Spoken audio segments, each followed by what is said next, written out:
असल में मैं आज आप लोगों के सामने ये जो नमाज के मुतालिक मैंने आप लोगों के सामने जिक्र किया, ये एक ऐसा जिक्र है और ऐसा टॉपिक है, शायद इससे पहले आपसे किसी ने इस टॉपिक पर बात ना की हो सकता है आपके जहन में भी ये बात कभी नहीं आई हो जो बात मैं आज आप लोगों से करने वाला हूँ। क्योंकि बहुत सी जगह देखा गया है और आमतौर पर आप भी शायद ये गलती करते होंगे, इसलिए हो सकता है ये वीडियो आपके लिए बहुत ज्यादा खास हो।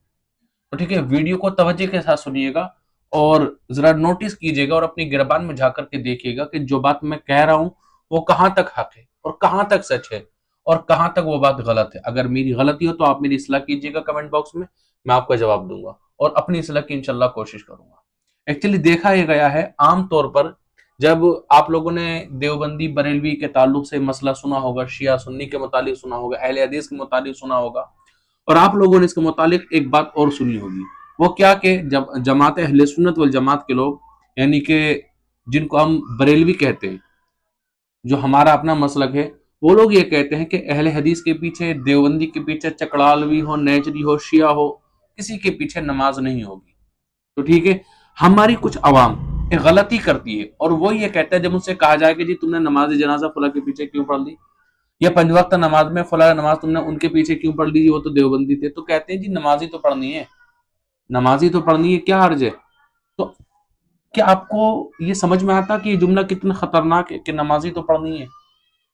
हो सकता है ये जुमला आपको कुफ्र की जानिब ले जाए, क्योंकि रसूल अकरम अलैहिस्सलातु व तस्लीम ने इरशाद फरमाया कि नमाज की अदना सी तौहीन भी कुफ्र है।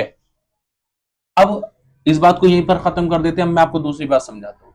ठीक है, आप जो है, मैं आपको क्या मिसाल दूं, मसलन आप कहीं पर जा रहे हैं, ठीक है, और आपको भूख लगी अचानक से, सही है, आपको भूख लगी अचानक से, एक तरफ तो आपको जो है लजीज खाने रखे हुए हैं, लजीज मेवा रखे हुए हैं आपकी तरफ, और एक तरफ जो है हराम मशरूबात और हराम ग़िज़ाएं आपके सामने रखी हुई है। ठीक है, तो आप इंतखाब करेंगे ना, आप सेलेक्ट करेंगे कि आपको कौन से में खाना है, कि आपको हलाल ग़िज़ाएं खानी है या आपको हराम ग़िज़ाएं खानी है।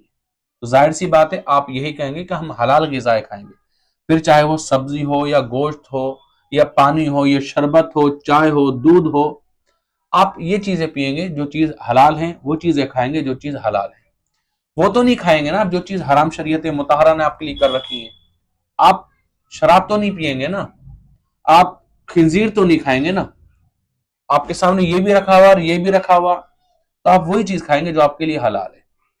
अब आप ये कह करके हराम उठा लें कि जी पेटी तो भरना है, तो बताएं कि ये बात किसी तरह से दुरुस्त होगी आपकी कि जी पेटी तो भरना है, खाना ही तो खाना है, अब चाहे ये खा लो ये खा लो, फिर तो जी गोबर खा लो, फिर रोटी खा लो, ये कोई बात हो गई कि जी पेटी तो भरना है, तो घास फूस खा लो जी, सब्जी क्यों नहीं खाते, जाकर के दुकान से गोश्त खरीद करके क्यों लाते हो, और गोश्त में बोले बोले जी हम बड़े का खाएंगे, हम मुर्गे का खाएंगे और हम जी बकरे का खाएंगे, क्यों जी पेटी तो भरना है ना, कोई सा भी भर लो, ये क्या बात हो गई जी कि नहीं हम तो फला चीज खाएंगे। तो ठीक इसी तरह जिस तरह से हमें खाने पीने में सिलेक्शन करना होता है, हमें पहनने ओढ़ने में सिलेक्शन करना होता है, अपने हेयर स्टाइल में सिलेक्शन करना होता है, लाइफ स्टाइल में हमें सिलेक्शन करना होता है, हर चीज में हम बेहतर चीज का सिलेक्शन करते हैं, और जो चीज हमारे लिए कानून ने जायज की है, जो चीज हमारे लिए हमारे कॉन्स्टिट्यूशन ने जायज की है, जो चीज हमारे लिए हमारे संविधान ने जायज की है, जो चीज हमारे लिए कुरान ने जायज की है, जो चीज हमारे लिए हदीस पाक ने जायज की है,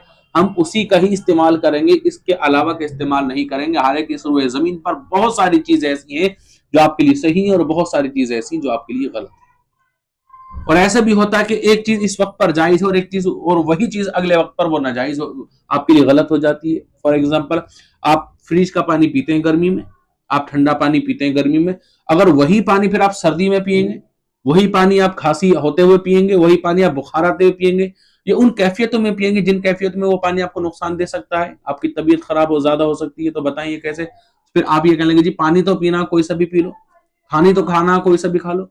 जब हम इन चीजों में सिलेक्शन करते हैं तो फिर नमाज जो अफजलुल इबादात है, देखिए नमाज कितनी अहम है, ठीक है, मैं इसके मुतालिक अभी बात करूंगा। और आपने जो ये जुमला बोला कि जी नमाज ही तो पढ़नी है, कहीं भी पढ़ लो, इसको आपको जो है मुकम्मल एहसास अभी तक हो गया होगा कि हम ये जुमला कितना गलत बोलते हैं।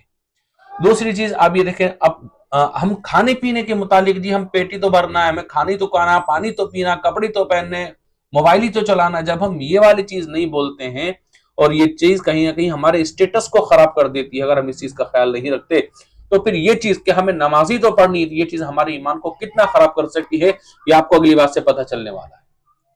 देखिए, रोजा फर्ज हुआ, ज़कात फर्ज हुई, हज फर्ज हुआ, ये जितने भी हकाम जो है नाजिल हुए, हजरत जिब्राइल अलैहिस्सलाम प्यारे आका सल्लल्लाहु अलैहि वसल्लम की बारगाह में लेकर के हाजिर होते रहे, और जिब्राइल अलैहिस्सलाम को, और जिब्राइल अलैहिस्सलाम प्यारे आका सल्लल्लाहु ताला अलैहि वसल्लम को वो चीजें बताते रहे। प्यारे आका सल्लल्लाहु ताला अलैहि वसल्लम ने फर्ज क्या है, सुन्नत क्या है, वाजिब क्या है, वो सारी चीजें ये के बाद दीगरे मौका महल देख करके वो चीजें प्यारे आका सल्लल्लाहु ताला अलैहि वसल्लम उम्मत तक पहुंचाते रहे और वो हम तक पहुंचती रही।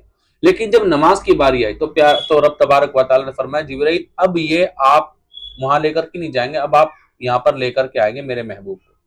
प्यारे आका सल्लल्लाहु ताला अलैहि वसल्लम को 70,000 फरिश्तों की जमात के साथ प्यारे आका सल्लल्लाहु ताला अलैहि वसल्लम को अर्श मुअल्ला तक ले जाया गया, ला मकान तक ले जाया गया।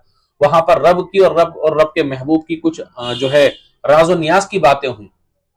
अच्छा, जब हम अपने महबूब को बुलाते हैं, किसी चाहने वाले को बुलाते हैं जो हमारी दुनिया कायनात से सबसे ज्यादा प्यारा हमारे लिए हो, हम उसके लिए एक तोहफा का इंतखाब करते हैं, एक हदीये का इंतखाब करते हैं कि जब मेरा महबूब, मेरा दोस्त आएगा तो मैं उसको जो है वो तोहफा पेश कर दूंगा। रब और फिर अपनी शया निशान हम लोग तोहफा पेश करते हैं। ऐसा नहीं कि जी हमारे बहुत बड़े बिजनेस और कारोबार चल रहे हैं और हम जो है चॉकलेट तोहफा कर दें, वो भी गलत बात होगी।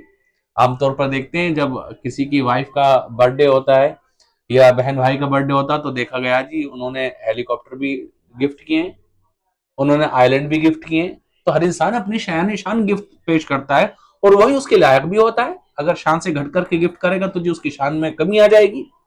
तो वो रब जिसने ऐसे लोगों को अजमत अता फरमाई है, जब वो अपने महबूब को फिर गिफ्ट देगा तो उस गिफ्ट की क्या कीमत होगी, वो गिफ्ट कितना कीमती होगा, कितना अहम होगा। रब तबारक व तआला ने फरमाया, महबूब हम आपको तोहफे में और आपकी उम्मत को नमाज देते हैं। अब आप इस बात से अंदाजा करते हैं, देने वाली जात कायनात में सबसे अफजल, देने वाली जात कुल जहां से हर चीज से ज्यादा अफजल, और लेने वाली जात कायनात में सबसे ज्यादा अफजल। दो अफजल अफजल जातों के दरमियान जब तोहफे का लेन देन हो तो जरा बताएं वो हल्का तोहफा कैसे हो सकता है। और हमने सिर्फ ये जुमला बोल के ये नमाजी तो पढ़नी है, हमने इतना हल्का कर दिया। जो नबी अकरम अलैहिस्सलातु वस्सलाम की शान में गुस्ताखी करे, बोले जी नमाजी तो पढ़नी, उसके पीछे पढ़ लेंगे। कोई आपके बाप को, भाई को अगर गाली दे, उसका सर फोड़ दे, उसका नुकसान पहुंचा ले, आपकी बहन बेटी की इज्जत पर बात बन करके आ जाए, तो क्या आप उसको अपने घर पर बिठा करके खाना खिला लेंगे? क्यों जी, उसकी जो है उससे आपके ईमान में तो कोई खराबी नहीं। बल्कि देखा तो ये गया जी, मैं यहां पर बढ़कर के बात करने वाला हूं, अगर किसी इमाम की थोड़ी सी दाढ़ी छोटी हो जाए ना, उस इमाम के पीछे नमाज नहीं पढ़ते हैं। पढ़नी भी नहीं चाहिए, बिल्कुल नहीं पढ़नी चाहिए। और जो इमाम फिल्में देखता हो, शरीयत ने कहा उसके पीछे नमाज मत पढ़ो। गाने गाता उसके पीछे नमाज मत पढ़ो। गाने सुनता उसके पीछे नमाज मत पढ़ो। हरामकारी करता उसके पीछे नमाज मत पढ़ो। लेकिन क्या दाढ़ी कटाने से, गाने गाने से, गाने सुनने से क्या ईमान खराब हो जाएगा? नहीं जी, अमल खराब होगा उसका। तो जिसका अमल खराब है उसके पीछे नमाज पढ़ने की शरीयत मुताहरा ने इजाजत नहीं दी है।